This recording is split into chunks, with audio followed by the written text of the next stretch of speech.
Muy buenas tardes, bienvenidos un día más a Todo es Geopolítica. Bienvenidos al programa en el que les contamos, explicamos y sobre todo analizamos lo que está sucediendo en el tablero geopolítico en estos momentos. El foco puesto en la tensión en Oriente Medio, en los preparativos de Irán. Se habla de que están ocultando ejercicios militares, se hablan además de alertas aéreas. Ojo, porque Rusia, se lo contábamos hace escasos minutos, ha emitido una alerta aérea para que sus aviones eviten el cielo israelí a partir de hoy, a partir de esta misma noche, a eso de las 12 hora española. Pendientes también de la división en Irán, el presidente iraní está abogando por no llevar a cabo ataques directos en suelo israelí, sino atacar a las bases del Mossad en países extranjeros. Vamos a mirar también a la respuesta por parte de Israel. Se habla incluso de que está preparando un ataque preventivo. Estados Unidos advirtiendo a Irán sobre las graves consecuencias que tendría un ataque de este tipo, y muy pendientes también de lo que está sucediendo en el conflicto en Ucrania con estas incursiones que están teniendo lugar en Kursk. Habla el Instituto para el Estudio de la Guerra de que habría avanzado hasta 35 kilómetros en un momento en el que, ojo, se lo contábamos hace también escasos minutos, Rusia ha lanzado de nuevo una FAB-3000 en Sumy, precisamente en la frontera con Kursk. Pendientes de esto miraremos también a los disturbios en Reino Unido, muchos temas, desde luego, que analizar durante la próxima hora de la mano de los mejores expertos, como siempre, pero antes vamos a ahondar un poquito más en la actualidad. Vamos a empezar mirando a Irán. Les contamos que ha llevado a cabo ejercicios militares secretos en la parte occidental del país en la madrugada del jueves, mientras fuentes de Estados Unidos sugirieron que Teherán podría reconsiderar el lanzamiento de un ataque en múltiples frentes contra Israel.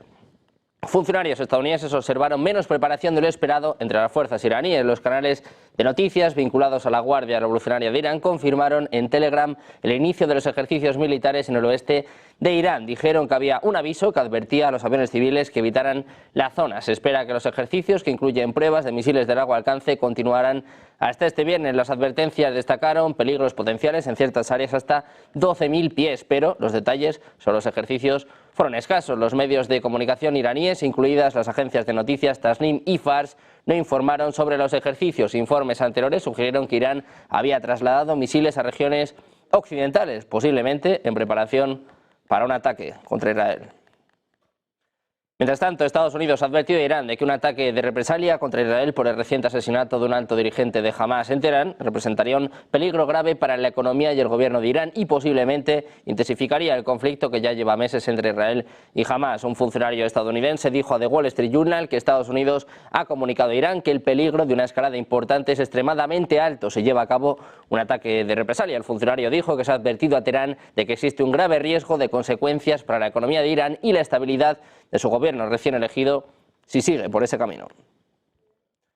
También miramos a Rusia. El Ministerio de Situaciones de Emergencia ha anunciado la declaración del estado de emergencia federal en la región de Kursk tras denunciar nuevas incursiones de fuerzas ucranianas en el territorio ruso. Decía literalmente: acabamos de establecer un nivel federal de respuesta de emergencia en la región. Así se lo hacía saber al departamento a través de un mensaje publicado en su cuenta de Telegram, lo que representa un escalón más alto en lo que se refiere a la asistencia a la población, que es activado cuando hay grandes daños a la propiedad o un importante número de víctimas. Prácticamente al mismo tiempo, el Ministerio de Defensa de Rusia anunciaba que durante las últimas 24 horas las fuerzas rusas han conseguido detener operaciones de incursión de unidades enemigas en lo profundo del territorio. Rusia ha confirmado que ha atacado posiciones ucranianas en 5 poblaciones de Kursk. Además, también habla de más de 1.000 militares ucranianos que han fallecido en estas últimas horas.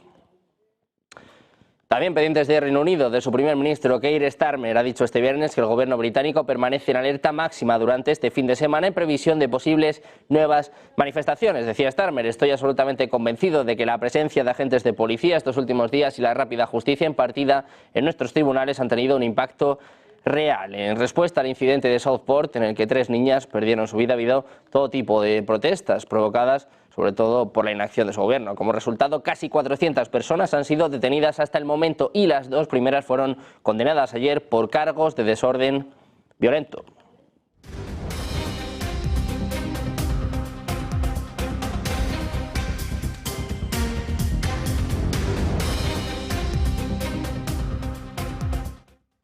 Pendientes precisamente de analizar todos estos temas de Oriente Medio, de la nueva tensión que está surgiendo en el conflicto en Ucrania, Vamos a dar ya paso a los expertos. Tenemos con nosotros a Abud Ongi, analista geopolítico. ¿Qué tal? Muy buenas, Abud. Buenas tardes. Buenas, José. Sergio, perdón, ¿cómo están? Saludos a Muy bien. todos. Encantados de tenerte por aquí. Tenemos también precisamente a José Banjor, escritor y analista del Instituto Español de Geopolítica. ¿Qué tal?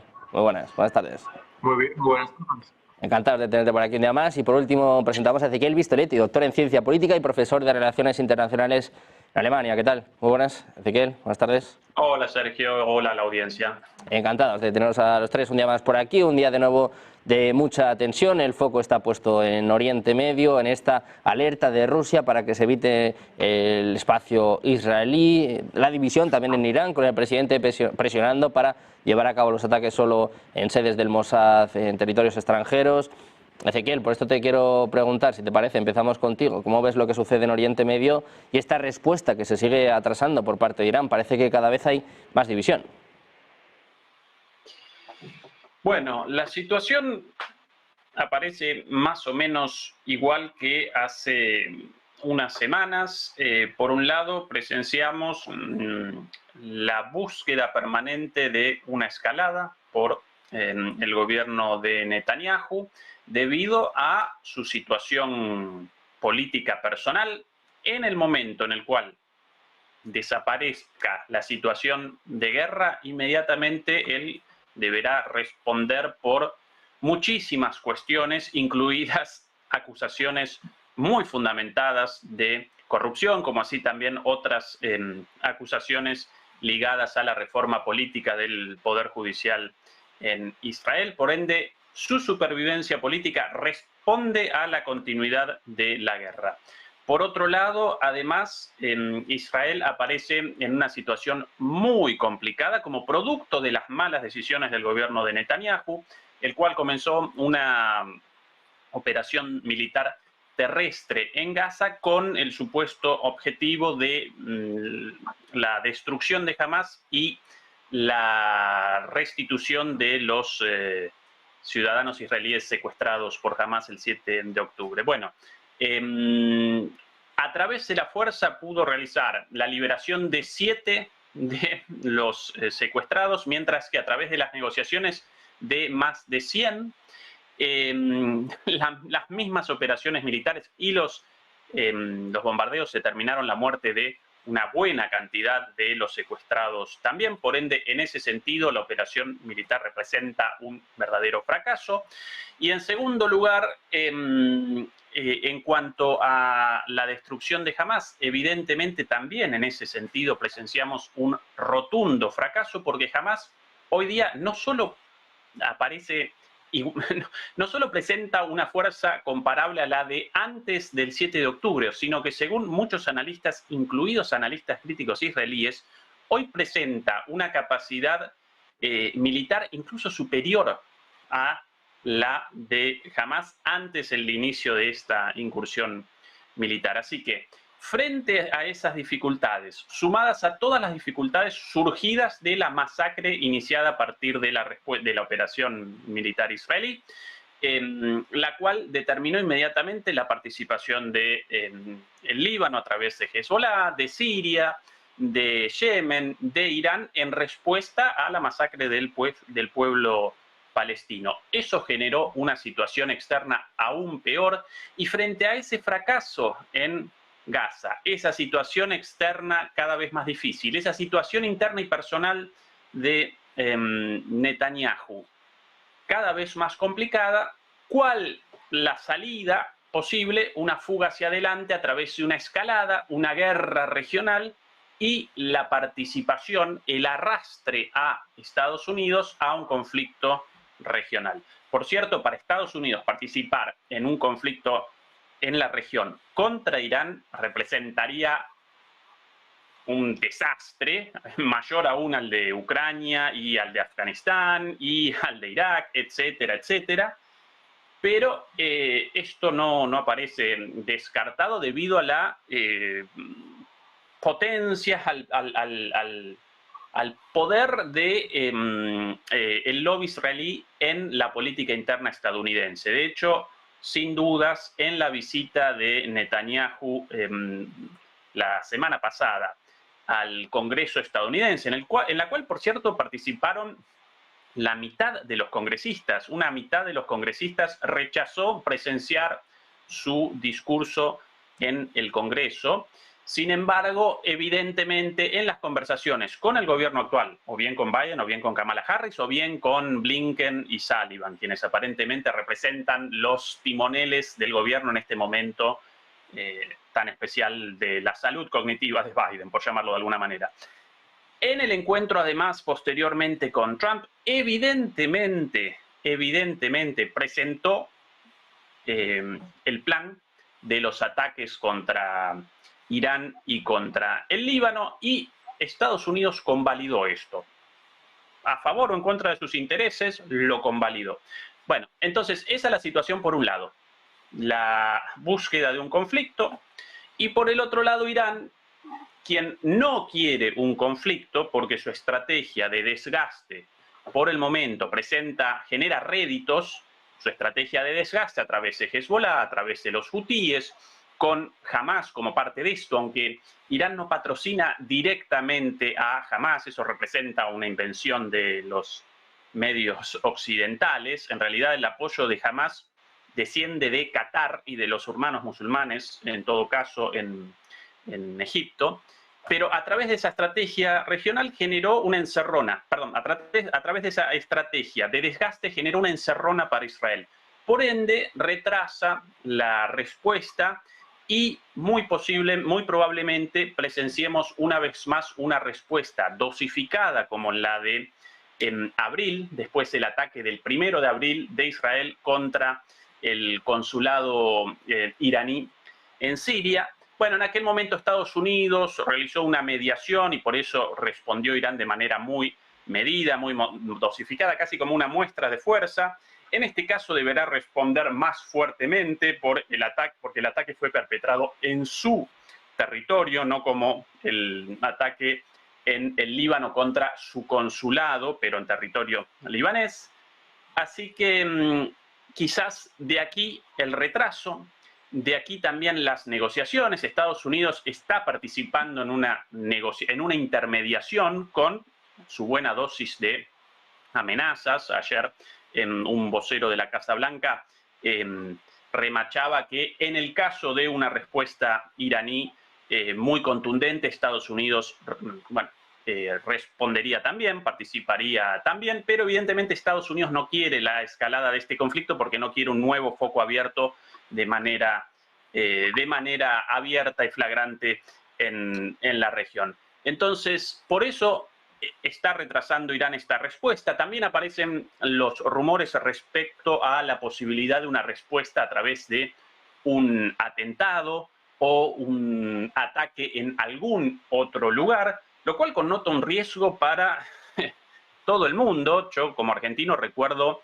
los atentados contra la embajada israelí y contra la AMIA, una mutual de la comunidad judía en Argentina, en el marco de esta disputa entre Israel y sus enemigos regionales. Bueno, como no podían fácilmente responder en Israel o en Estados Unidos, ¿dónde entonces la respuesta? En Argentina, con la muerte de muchísima gente sin la más mínima relación con este conflicto. Bueno, en el caso de un atentado en algún lugar del mundo aparecen víctimas, bueno, todas las víctimas naturalmente condenables, un atentado terrorista, pero además aparecen víctimas sin ninguna relación con el conflicto, ni con Israel, ni con el Islam, ni con el judaísmo, ni mucho menos. Simplemente gente caminando por la calle, de repente una bomba en una embajada o en una institución judía y la muerte. Así que esa es la situación actual, mientras todavía parecemos a la espera de la respuesta iraní y su contrapartida por parte de Israel y de Estados Unidos. Pendientes de la respuesta iraní, de momento, como decimos, hay movimiento de misiles. Rusia, como decimos, ha pedido a sus aerolíneas que eviten desde esta noche pasar por el cielo israelí, algo que también, bueno, pues da pistas de que algo puede suceder.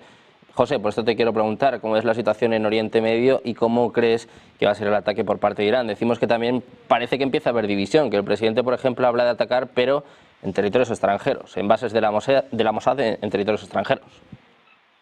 Bueno, es que desde un aspecto puramente estratégico, la mejor venganza de Irán, lo dije también en otra ocasión, es no vengarse. Es decir, la táctica que está haciendo Irán, ideada por el general Soleimani, de ir cociendo a la rana israelí en el agua, poco a poco ir aumentando la temperatura, está funcionando muy bien.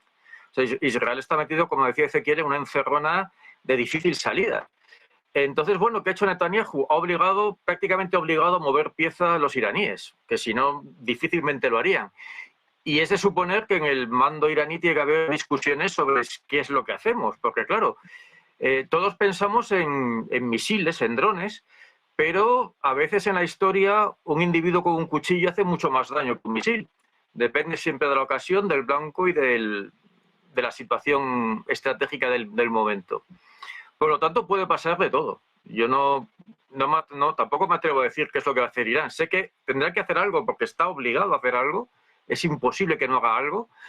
Pero el método posiblemente quizá nos sorprenda. Con lo que todos contamos es una lluvia de misiles, de drones y que algo caiga sobre el Estado judío. Pero hay que tener en cuenta una cuestión. El asesinato de Hania ha sido un asesinato muy selectivo y a una persona de una gran importancia política.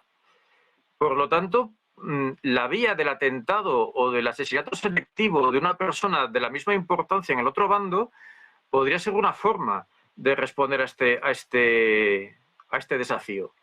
Pero repito, digamos que es Israel el que está obligando a Irán a moverse. Irán no quiere moverse porque sabe que tal y como está la cosa va muy bien. Es decir, el Dogal poco a poco se aprieta, los laberintos sin salida en los que se mete Netanyahu son verdaderamente espeluznantes para el Estado israelí. Y además me imagino que, por otro lado, en los Estados Unidos empiezan a tener más miedo de su aliado que de su enemigo. Es decir, yo me imagino que en el Departamento de Estado ahora mismo las llamadas de Tel Aviv provocan más pánico que las de Irán, si es que hay alguna de Irán. Porque, bueno, hay un refrán español que dice que de mis enemigos me defienda Dios, perdón, de mis amigos me defienda Dios, que de mis enemigos me defiendo yo. Y me temo que está la situación ahora mismo de Estados Unidos. Estados Unidos tampoco quiere para nada ahora mismo un conflicto en el Golfo Pérsico. Sería catastrófico para la economía mundial y para los intereses americanos. Y por lo tanto, las jugadas que está haciendo Netanyahu me imagino que tienen que producir verdaderos dolores de cabeza en Washington. Y posiblemente parte de este retraso en la acción iraní y de las negociaciones subterráneas que evidentemente hay, posiblemente vengan del interés norteamericano en evitar cuestiones mayores. Imaginemos, por ejemplo, que se produce el conflicto que está deseando Israel y los Estados Unidos vencen, conquistan, por ejemplo, Irán. No pudieron mantenerse en Afganistán, no pudieron mantenerse en Irak. ¿Qué van a hacer en un Irán ocupado con 60 millones de personas? Es decir, el conflicto a gran nivel es absurdo. No tiene ninguna lógica porque, bueno, sería el infierno para los propios Estados Unidos. Entonces, bueno, yo creo que ahora mismo Estados Unidos con Israel está como estaba Alemania con Austria-Hungría en la Primera Guerra Mundial, o los rusos con los serbios también en esa época, que es casi más peligroso lo que hace tu amigo que lo que hace tu enemigo. Y veremos qué sucede, cómo se negocia esto. Desde luego, algo tiene que pasar, pero no tiene que pasar ni ahora, ni en el gran marco geográfico que pensamos, ni con los medios que estamos acostumbrados a pensar, que puede ser así. Pero yo creo que quizá la represalia tendría que ser algo más selectiva por la propia naturaleza del atentado que dio lugar a estas represalias.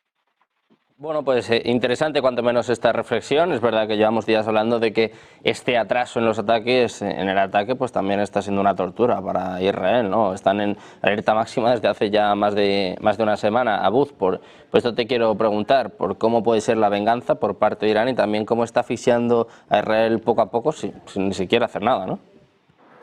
Concuerdo con mucho lo que dijo José y Ezequiel. También vi o entendí una inclinación de parte de ambos hacia un atentado más que una guerra a gran escala. Y creo que también eso es cierto. Eso es una opción donde podría Irán prácticamente contestar a lo que pasó. También aquí voy a destacar algo importante que es el factor religioso. No hay que olvidar en ningún momento que cualquier cosa que suceda en el Medio Oriente tiene ese fondo religioso. Y aquí, ¿por qué estoy mencionando eso? Porque sabemos que dentro del Islam hay dos ramas principales, los suníes y los chiíes. Y durante toda la historia es casi nulo, nula ninguna manifestación de apoyo chií a algún grupo suní. Entonces, lo dijo Ezequiel también, que prácticamente Irán no es el patrocinador oficial del grupo Hamas. ¿Por qué no es el patrocinador oficial? Porque pues, la relación de ellos es una relación de compromiso lejano, se puede decir así de esta manera, porque Irán representa a los chiíes, el poder de los chiíes, y al final de cuentas el grupo Hamas pues tiene sus inclinaciones suníes, o más bien pertenece a la rama suní. Ahora, yo no soy muy partidario de las teorías de conspiración en términos muy generales. Sin embargo, si regresamos un poquito atrás hacia el atentado contra Ismail Haniyeh, me cuesta un poco trabajo decir, bueno, o pensar más bien de que fue un atentado desde afuera y Irán no sabía nada al respecto. El señor, no sabemos si recibió un misil, no saben hasta el momento si fue una bomba plantada en su recámara, diferentes historias. Y realmente todo apunta a un cambio, desde mi punto de vista, dentro de Irán. Y esto hasta cierto grado lo relaciono con la muerte del expresidente de Irán, Ibrahim Raisi, que también me cuesta trabajo creer que fue un simple accidente. Parece que todo apunta a un cambio político interno dentro de Irán, que tiene sus reflejos en la relación exterior, respecto a las guerras en el conflicto Israel-Hamas y también en el conflicto Rusia-Ucrania. Sin embargo, aquí en este sentido hay que tener en mente algo parecido que sucedió y fue un poco más grave para Irán. Y también lo mencionó José, el tema del atentado contra Qasem Soleimani. Qasem Soleimani fue un mando iraní. Si lo comparamos con Ismail Haniyeh, hay mucha diferencia. Ismail Haniyeh fue un visitante y no fue patrocinado en ningún momento de Irán de forma directa, sino de los hermanos musulmanes, mientras que Qasem Soleimani es un alto mando militar iraní.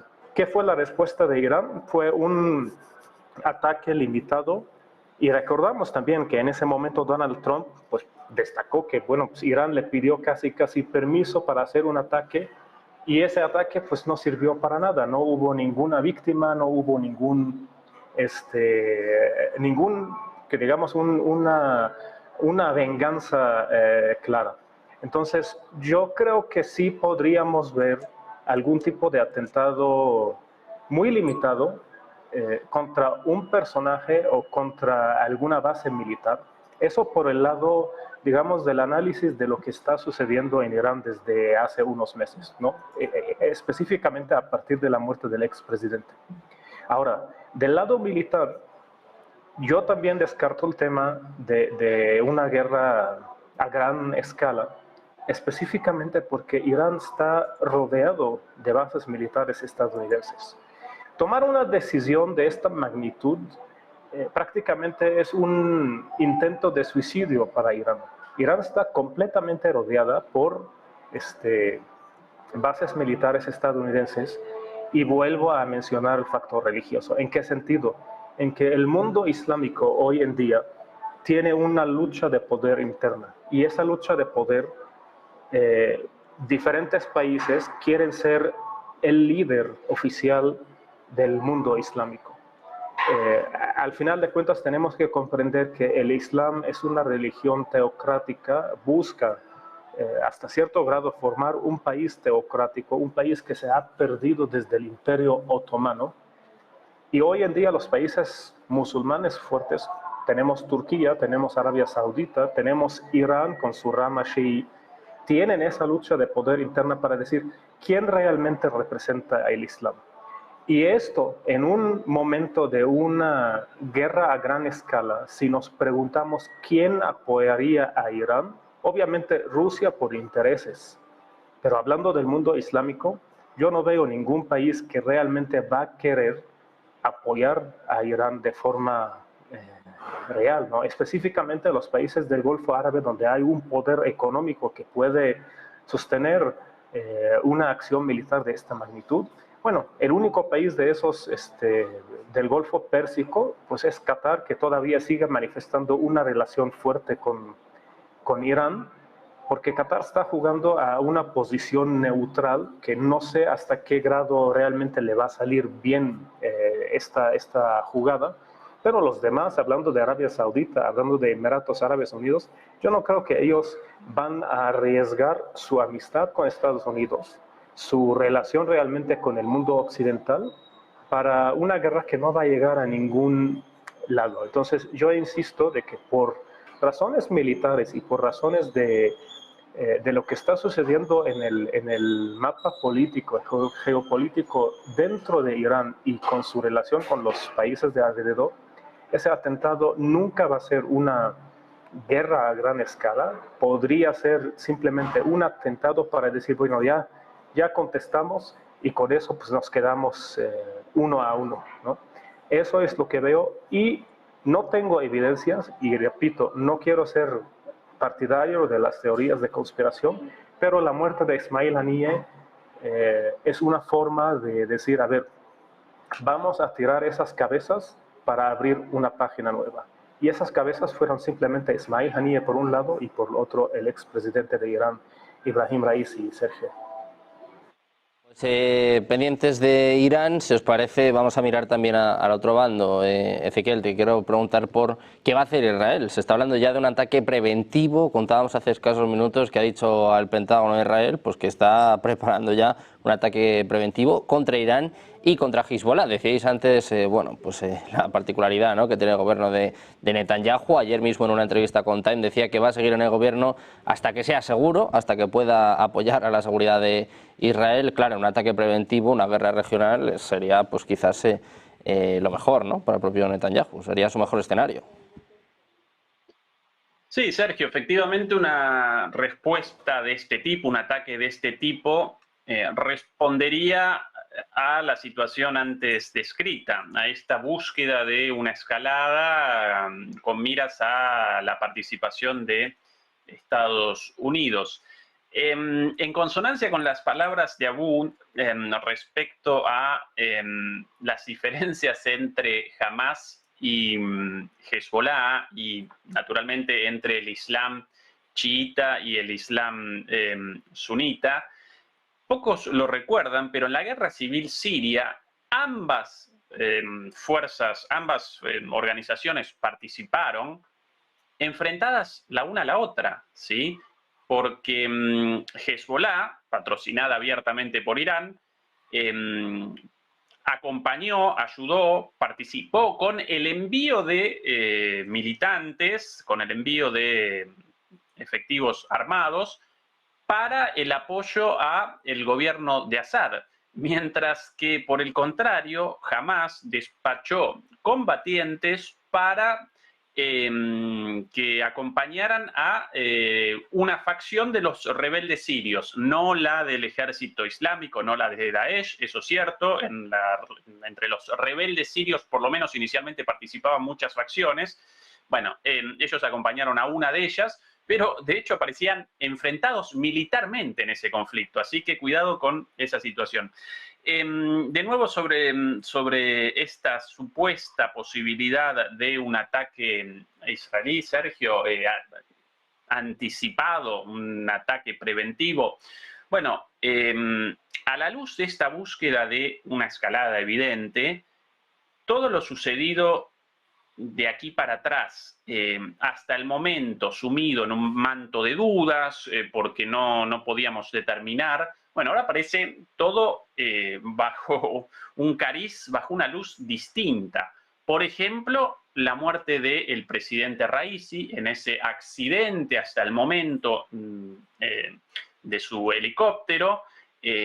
Inicialmente recuerdo que los propios iraníes lo presentaban como un probable accidente. Bueno, hoy día esto ya parece en duda, porque sí, Israel puede cometer el asesinato de Haniyeh en Teherán.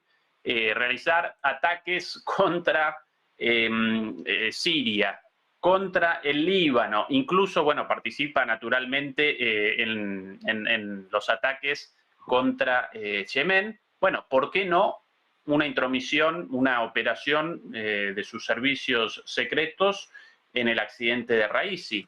Y por cierto, otro elemento, otro episodio más, el cual en su momento también generó dudas, pero ahora parecen menos dudas o por lo menos muchas más sospechas que antes. Bueno, el propio ataque con misiles contra estos chiquilines jugando al fútbol en los altos del Golán, drusos sin ciudadanía, los drusos, un grupo étnico religioso, ni judío ni musulmán, pero políticamente mucho más cercanos a Siria y al Líbano que a Israel. De hecho, rechazan en su mayoría la participación en el ejército israelí, y muchos de ellos, como por ejemplo los miembros de esta comunidad en la cual descendieron los misiles, muchos de ellos sin siquiera la ciudadanía israelí. Bueno, los israelíes inmediatamente presentaron esto como un acto de terrorismo de Hezbollah contra civiles en territorio israelí, por cierto, territorio ocupado en los altos de Golán. Pero bueno, los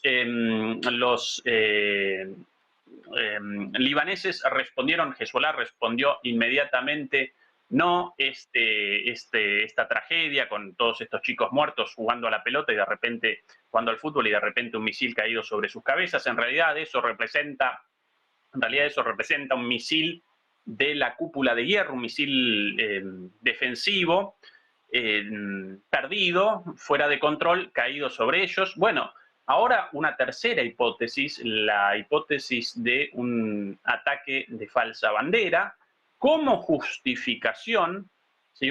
Llevado a cabo por el gobierno de Israel, como justificación para la respuesta tanto en el Líbano contra Shukr, el segundo más importante de Hezbollah, como después contra Haniyeh en Irán. Bueno, que eso, la posibilidad de que hayan cometido ese ataque subrepticiamente, secretamente, como un ataque de Hezbollah, pero en realidad llevado a cabo por las Fuerzas Armadas israelíes, como forma de después comenzar un ataque contra todos estos países. Bueno, no aparece claro, pero aparecen cada vez más dudas al respecto. Una vez más, de un lado, esta búsqueda de provocaciones, de una escalada, con el objetivo de la participación de Estados Unidos, y del otro lado, una estrategia de desgaste.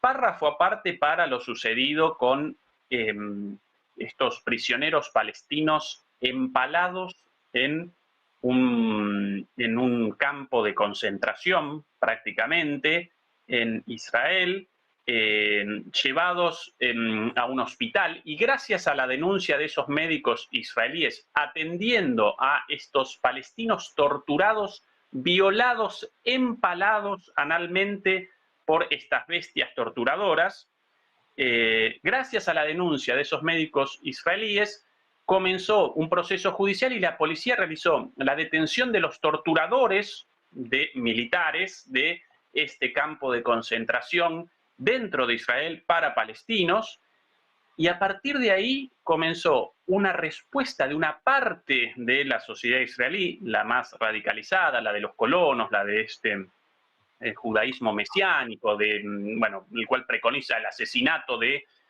los árabes abiertamente, de los musulmanes y de todos los no judíos. Comenzó una respuesta en defensa de esto, y muchas apariciones de periodistas, opinadores, panelistas en los programas de televisión de la televisión abierta en Israel, justificando esto, ¿sí? Que contra los terroristas palestinos las violaciones representan un acto justo. Evidentemente, una parte, afortunadamente no toda, pero una parte de la sociedad israelí acompaña la línea esta del mesianismo, cada vez más radicalizada, con varios ministros como Smotrich, bueno, como algunos más aliados a Netanyahu, y esto connota un riesgo enorme, porque con gente así de radicalizada, con facciones así de radicalizadas, no solamente aparece imposible cualquier discusión sobre la constitución de un Estado palestino, sino que para cualquier gobierno israelí, independientemente de su línea política, pero más o menos democrático, el diálogo con facciones extremistas aparece prácticamente imposible, ¿sí? Entonces, esto determina también el escenario político interno de Israel de aquí hacia adelante. De Israel, de estos planes, como decimos, de los que ya habrían informado al Pentágono, hablando de que preparan un ataque preventivo. Ayer, por cierto, las reuniones se estaban celebrando en búnkeres. Bueno, vemos que hay una alerta máxima, ¿no?, en estos momentos en Israel. José, por esta cuestión te quiero preguntar si crees incluso que Israel se puede adelantar a los acontecimientos y atacar antes de Irán o a Hezbollah. Nos explicaban ayer también algunos expertos que puede ser quizás su única opción, ¿no?, para de alguna forma mantener la delantera, mantener la iniciativa en este conflicto. Pero la iniciativa en el camino al barranco, a caerse por un precipicio. Es que no tiene mucho sentido el atacar preventivamente. Recordemos que no controlan Gaza. Gaza es un territorio minúsculo. Y llevamos 8 o 9 meses de combates en Gaza y no han controlado Gaza. Israel se ha marchado ya 2 veces del Líbano con el rabo entre las piernas, porque le han sacudido de lo lindo a las guerrillas locales. Entonces, si realmente Netanyahu piensa un ataque preventivo, debería pensar que ahora mismo Israel es la parte más débil, no es la más fuerte. Las demostraciones de fuerza que hace Israel en realidad son demostraciones de debilidad, porque su situación diplomática, económica, social se está deteriorando a un paso. El estado interno de Israel se deteriora día tras día. Entonces, bueno, aquí hay un tema de... Hablábamos antes de búnker. Quizá el gobierno israelí tiene una mentalidad de búnker. Es decir, es un grupo de gente viviendo en un núcleo cerrado, fortificado, que además se aferra al poder como sea, pero la realidad es otra.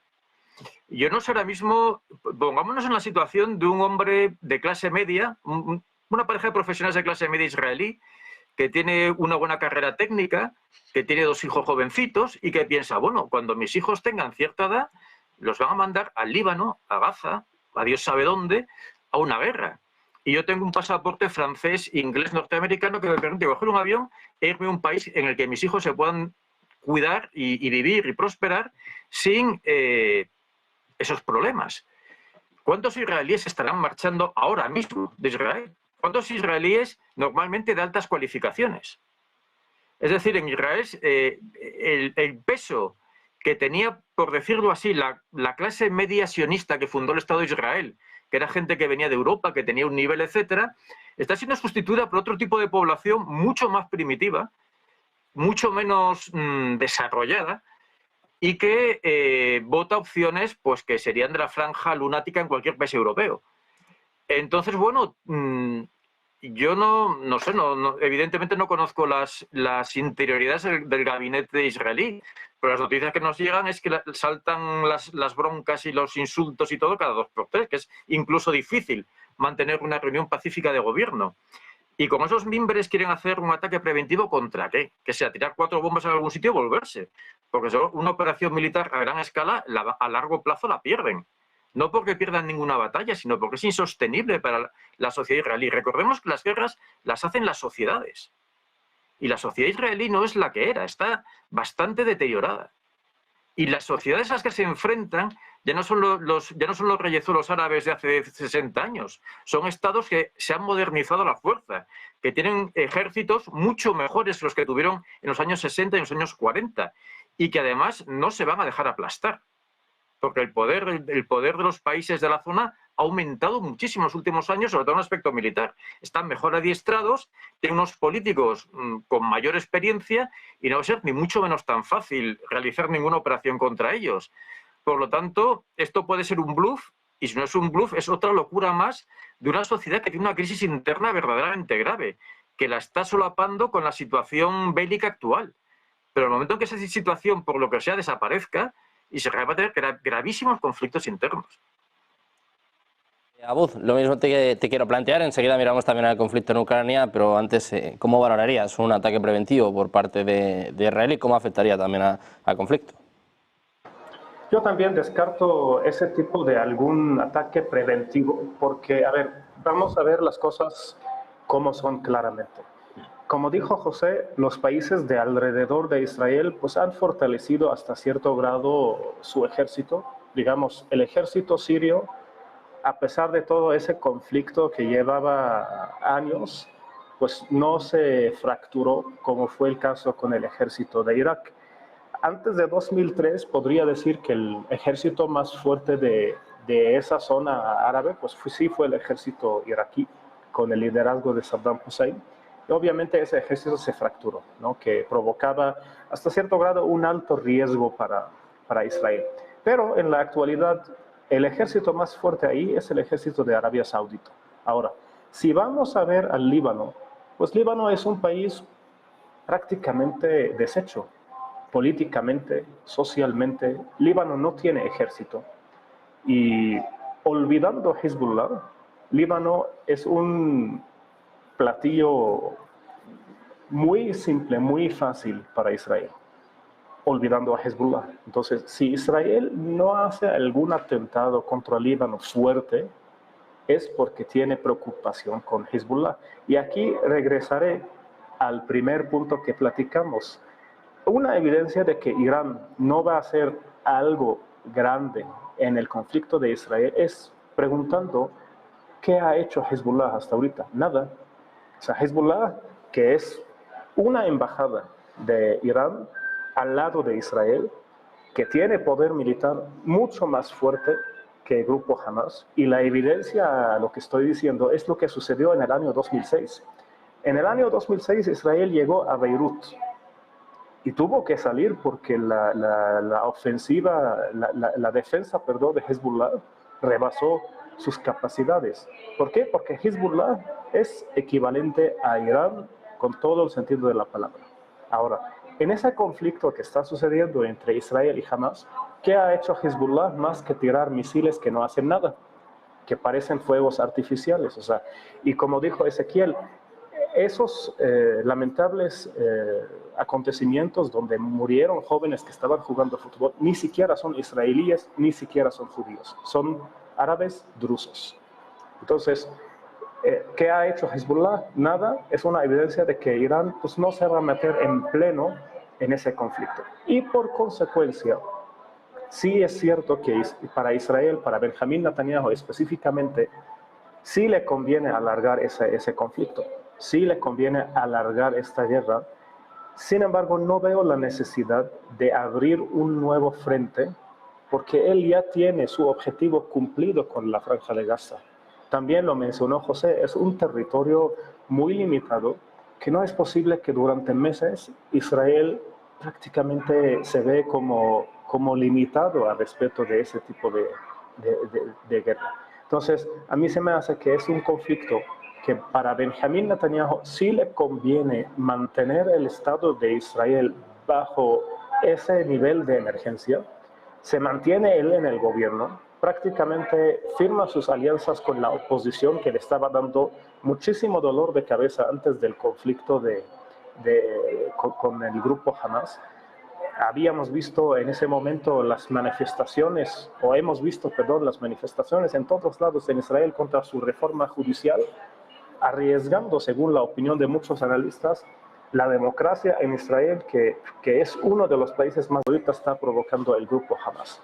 Mantener ese tejido social, esos grupos entre los modernos y entre los sionistas y entre los grupos ultraortodoxos, mantenerlos unidos para prácticamente alargar esta guerra que le conviene para estar en el poder. Entonces, viendo todo ese contexto, el único lado donde sí podría Israel, si quiere tener un avance claro, es Líbano, olvidando a Hezbollah, pero la existencia de Hezbollah y los tratados que tiene Israel con Irán, que no se dicen, pero claramente se manifiestan, como dijo Ezequiel con ese ejemplo de la guerra en Siria, pues sí, los chiíes y los suníes siempre se han enfrentado.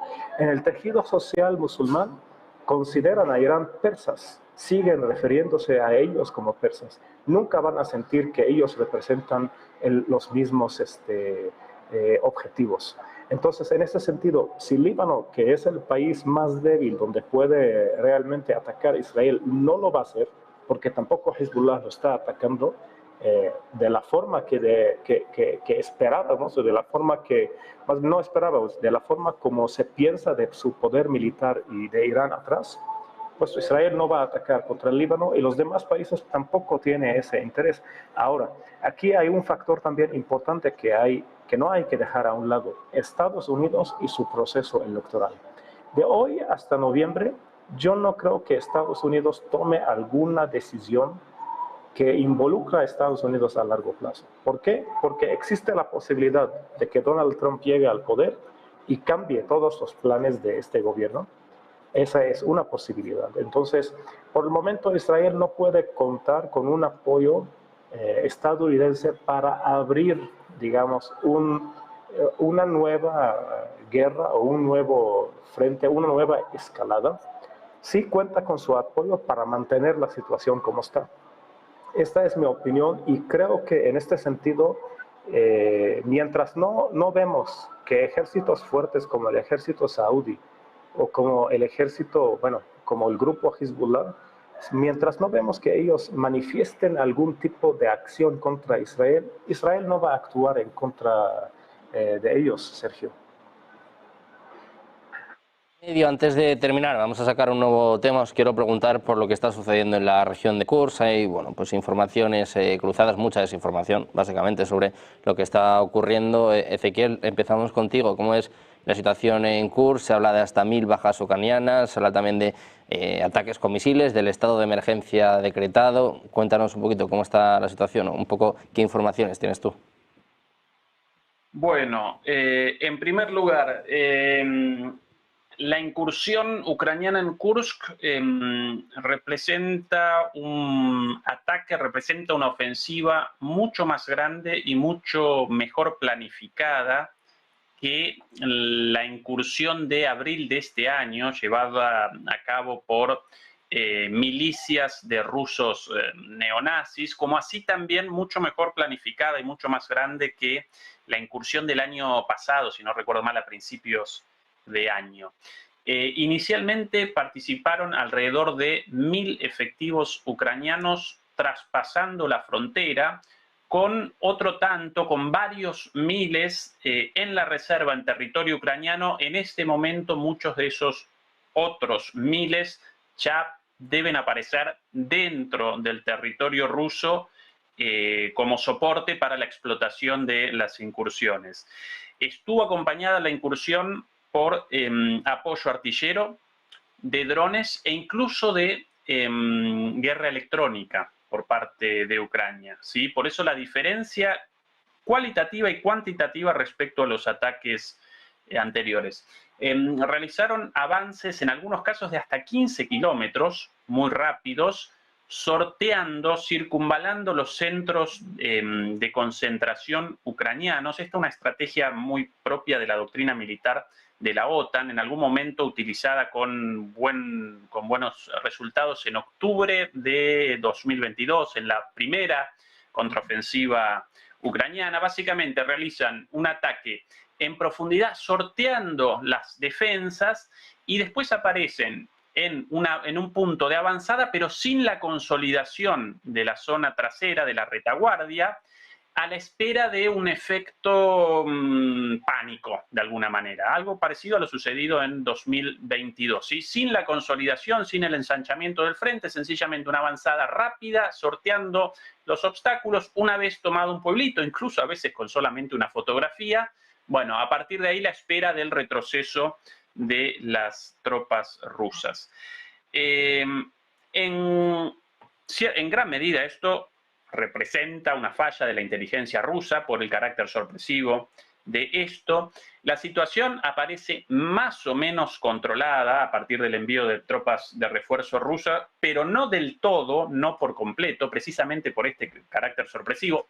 Tarde o temprano los rusos van a desactivar esto, eso aparece fuera de discusión, pero sí podemos deliberar sobre los objetivos reales de esto.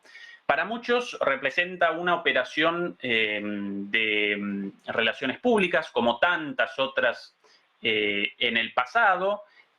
Incluso para algunos esta operación respondería en términos de marketing, en términos de relaciones públicas, respondería al objetivo de generar una situación un poco de mayor fortaleza de cara a una negociación. Eso también posible, esa otra de las hipótesis, no todas las hipótesis mutuamente excluyentes, quizás uno puede concatenar muchas de estas hipótesis, de estos escenarios. Por otro lado, también aparece la idea de que esto podría representar una primera fase de una ofensiva más grande, con el objetivo de la toma, por sobre todas las cosas, en Zaporilla de la central nuclear de Zaporilla, e incluso con el objetivo de ataques desde esta región de Sumi hacia otra central nuclear ubicada no muy lejos de esta zona en el norte. Y por otro lado también aparece otra hipótesis interesante, según la cual básicamente esto presenta como objetivo generar terror político en la población rusa, bueno, de cara a, de alguna manera, determinar un cambio en el clima político en Rusia.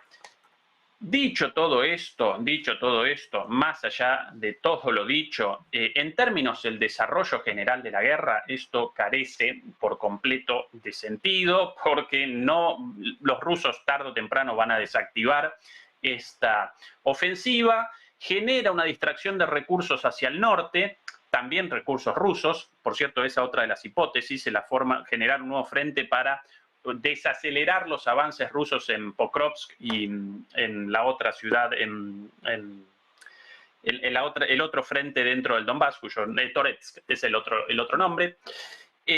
Aún así, carece de sentido en términos generales. Muchos analistas occidentales, incluidos, por ejemplo, uno llamado Julian Rock, bastante conocido del periódico Bild, acá en Alemania, también lo presentaron de esta manera. Analistas ucranianos también. Bueno, una de las sorpresas esperables en un marco de desesperación de Ucrania, de búsqueda de salidas por la tangente frente a la derrota evidente en esta guerra de desgaste acumulativo llevada a cabo por Rusia. Párrafo aparte para el apoyo de Estados Unidos, Europa y Alemania. En el caso de Alemania, la declaración de, no recuerdo qué parlamentario, de esto de no, ningún problema con los tanques. Una vez entregados los tanques a los ucranianos, cosa de ellos, ningún problema con los tanques alemanes rodando por el territorio ruso, ¿no? Qué falta de conocimiento de la historia, lamentablemente, de los europeos y de los alemanes en particular. Bueno, ese en términos generales mi análisis, la situación más o menos controlada, pero todavía por el carácter sorpresivo, días por delante de feroces combates en esa región. José, quiero saber también tu opinión en un par de minutitos. ¿Cómo ves lo que está sucediendo en Kursk y hasta dónde crees que va a llegar? Pues coincido con el análisis de Ezequiel en buena medida. La pregunta que nos podemos hacer es, esto aparte de ser yo creo que es evidentemente marketing político de primer orden, porque bueno, la situación de Ucrania es desesperada, pero en segundo lugar, esto quizá tenga un carácter de prueba, es decir, quizá los ucranianos estén probando sistemas para, bueno, darle un vuelco a la situación, pero recordemos que el frente en el Donbass es todo lo contrario que en esa región. Esa región es una región abierta. El Donbass está hasta arriba fortificado por ambos lados, con lo cual esas situaciones es muy difícil que se den. Pues sí, vamos a ver qué sucede con la región de Kursk. Por supuesto, estaremos aquí para ir informándoles sobre ello. Muchísimas gracias a Buz, José, Ezequiel. Un placer, como siempre, teneros a los tres por aquí. Muchísimas gracias. Buen día. Muchas gracias. Saludos, chao, chao. Un placer. Nosotros seguimos pendientes de la actualidad geopolítica nacional e internacional. Una pausa, unos minutos y seguimos con toda la información en Negocios Televisión.